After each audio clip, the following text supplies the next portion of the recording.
key is preparation. And so I would notice that if I showed up to an appointment and wasn't 100% prepared, and the first question they're going to ask is, how much do you think this property is worth? There's a big difference between saying it's worth exactly $459,000 and here's why, or I need to go back to my computer and run the comps, right? And so to me, I started figuring out that the preparation in advance was the key. And so with that comes the confidence. And if you have the confidence and you have the knowledge, then all you have to do is physically communicate it, right? And so the final component, the communication component, was understanding how to read feedback from the client, making sure you have eye contact at all time, and some of the very basic communication skills I had to go back to. Luckily, this is going to sound interesting, but my wife, her degree was nonverbal communication.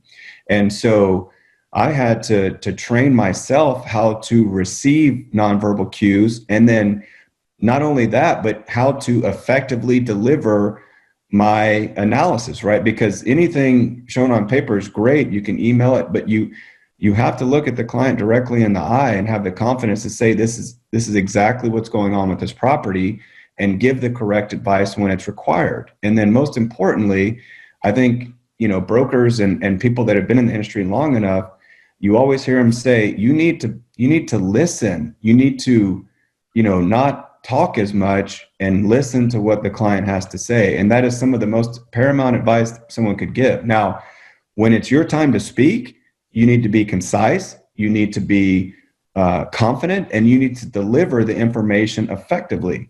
But when it's not, you need to look at your clients in the eyes and listen to every single word they have to say. And then even at the end of that, whether it's a showing appointment or a listing appointment, when that's all done, I would go back and rewind the tape in my brain and physically remember, what exactly did they say? What was their facial expressions when they said it? The whole works, right? And you have to understand what exactly is motivating them and what decision do they need to make? What information do they need to make that decision?